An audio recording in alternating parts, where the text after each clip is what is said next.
Simcha, celebration of life.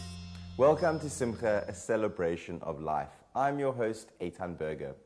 Hedy Davis, historian and curator of the traveling exhibition Muizenberg Shtetl by the Sea, spent her childhood summers swimming in the Muizenberg Sea and developed a lifelong love for the village. In a new series entitled Stories from Muizenberg, Hedy takes us on a tour of this sleepy little shtetl or village, revealing all its secrets and the history behind it all.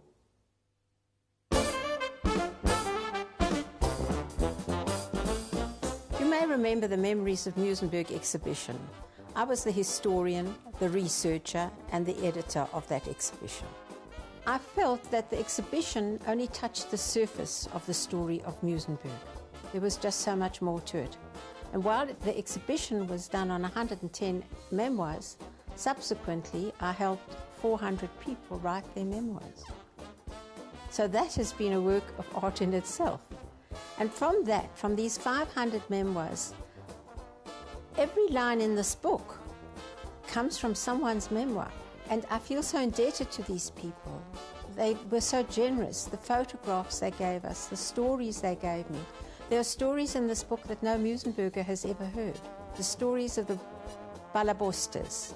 A Ballaboster is a Jewish woman with great virtue and great panache and determination and will, and she will create a home wherever she goes.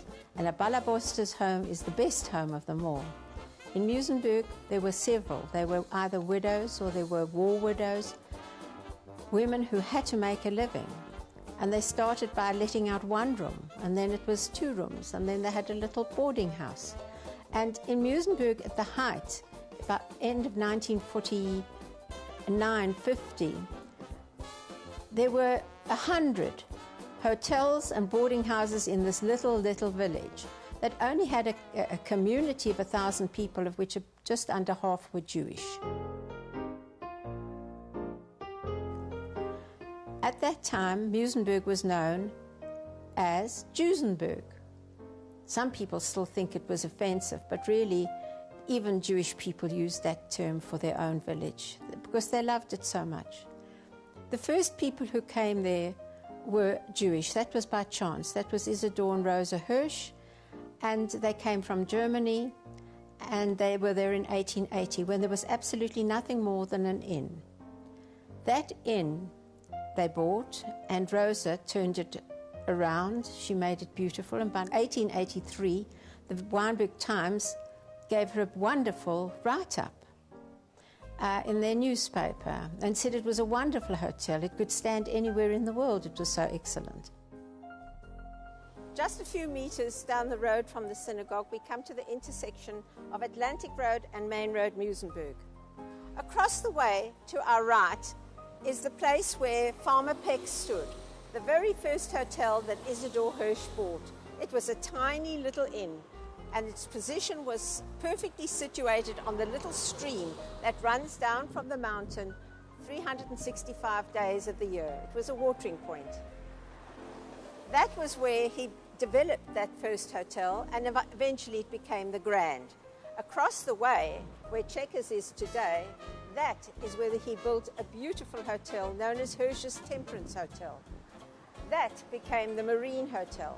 So as you came into Muizenberg, this little Isidor Hirsch from Germany, who knew very little about anything, had picked the 2 prime positions, and he made his money here, and then he left.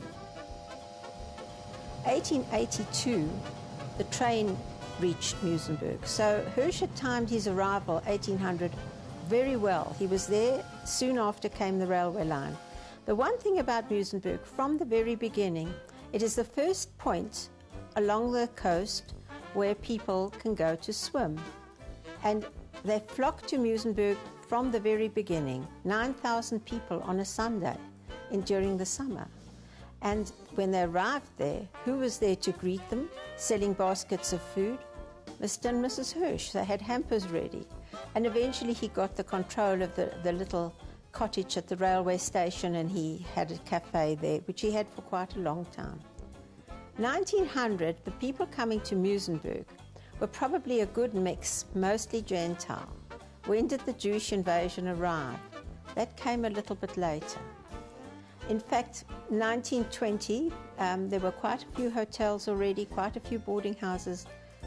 There was only one kosher establishment, and that was the Kricklers. They took these two little semi-detached cottages, and there they had a place they called the Transvaal Hotel. Now, most old-timers told me it was called the Transvaaler, but then one day I found a letterhead. It was the Transvaal Hotel. Originally, the Kricklers built this hotel in the distance. It was a two-story, but it was too small, so they've added another story and a lift, and they put a big sign in the lift, not to be used on the Sabbath. After the Kricklers came the Gottliebs, the Hirschlers. Eventually, it came to the parents of Hilary Fischhoff. Hilary Fischhoff was the last owner of that hotel. And to try and make a success of it in the 1890s, she changed the name to the Hotel Shrimpton and ran it on a completely different basis. She had which fast became the most sought-after restaurant in Cape Town. She was the first hotelier to get a Chain de Retisseurs for her wonderful cooking. Like the wife of Isidor Hirsch 100 years earlier, it was the cuisine that brought people to Muizenberg.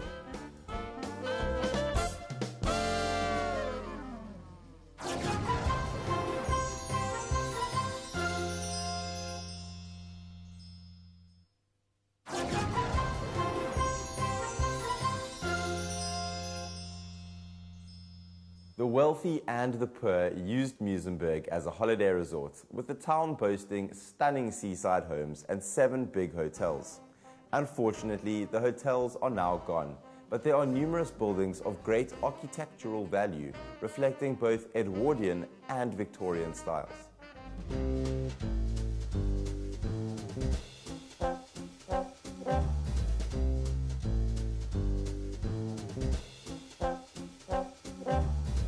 Other stories about early Muizenberg that are lovely are the stories about the menus. Hotels try to outdo one another. Eating a meal in Muizenberg was a banquet. These little old ladies would get up in the morning. They'd have their stewed fruit, they'd have their porridge, they'd have a nice egg dish. There would always be haddock, or there would be something else on the menu, delicious. They eat the lot. Mid-morning there was tea, of course, with little sandwiches. Came lunchtime in the middle of the day, the heat of the day, there they sat eating a full 8-course meal. And they left out nothing. And when they wanted a piece of chicken, the waiter went to the box corner there and said, "Chicken for Mrs. Cohen." And the lady behind there knew exactly which portion Mrs. Cohen would like. So being a hotelier was hard work. You had to know your customers very intimately. You had to provide a variety of food. And of course, in the evening, the meal was usually milchig. One of the hotels that I have talked about in great detail is the Imperial, because that is one of the hotels that was most popular with Johannesburg clientele. And that it was run by the Balabosta of them all. Her name was Feigelaya Kosofer. And she knew how to really run a big hotel. Now, where did she learn to do this? She started in the gardens with a 2-bedroomed little house. She eventually owned Kraft Chicks guest house, and she moved all the way up the ladder. She built the Imperial Hotel, having put down a cash deposit. This is the original Imperial Hotel that Mrs. Kosofer built first. She had to remove a mountain of sand that stood here because it was the last vacant stand. And people had dumped their sand over here, so that had to be removed first. And she had to borrow money to pay for it originally. Then she built the Imperial Court next door. She tore down a very ugly grey building that was there. It was a ghostly house. It was still large. She pulled it down and she built the block of flats. You know that she built this during the war years when you weren't allowed to build anymore. And how she got permission was that the flats after the war would be available to ex-servicemen. Except when they came back from the war, they didn't want to live in Muizenberg. So she was lucky. She had plenty of accommodation when the height of the season was on, and people would stay here and have their meals next door at the hotel. Most of the hotels were run by little women who taught themselves everything they had to know about running a hotel. And then in the late 40s, early 50s, arrived a family from Johannesburg, Mr. Litvin, who announced that he would run the ultimate kosher hotel. What experience did he have? He'd been a shochet. He was able to slaughter kosher chickens. And he built 2 kitchens, and he announced that his was the most kosher hotel of them all. One year, some young family came for Pesach, and they had just arrived and settled into their room when there was a knocking on the door. There was Mr. Litvin with a little pan and a feather. He'd come to clean the room for Pesach. And before he left, he turned to them and he said, "There's a cow outside. We are feeding it special grass for Pesach. Don't feed it anything or the milk will not be kosher." You can imagine when he left, they had a good giggle. He actually left Muizenberg in 1956. I don't know. Did he see the writing on the wall, or had he just had his run? The hotel was not very near the beach. It was almost on False Bay Station. But he'd had a good run. He was there quite a few years. Behind me is the Balmoral Hotel, perhaps the last elegant bit of the Art Deco era for which Muizenberg is renowned.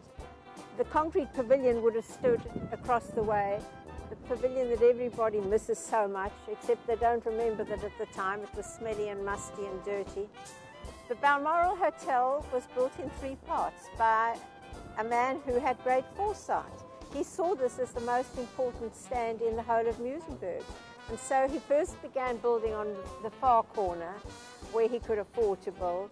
But he didn't like what the architect was doing, so he changed architects. He managed to buy the rest of the stand across to the seaside and then built the ground floor.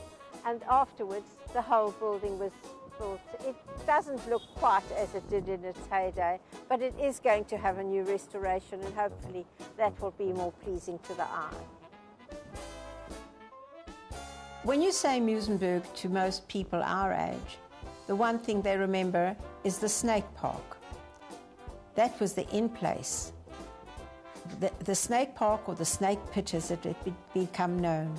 It was incredible how many youngsters could pack into that triangle. The entire Jewish youth of Cape Town, plus all the visiting talent, were photographed there each New Year's Day, and upward of 1,000 youngsters could be counted, all standing upright and squashed like sardines in the photograph that traditionally appeared on the front page of the Cape Argus for several summers.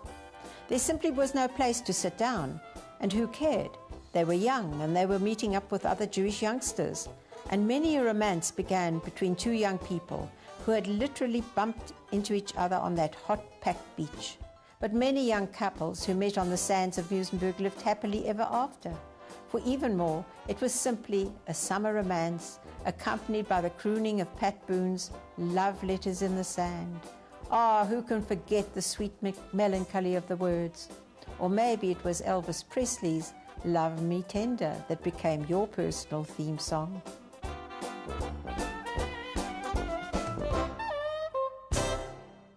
Scenes of the celebration of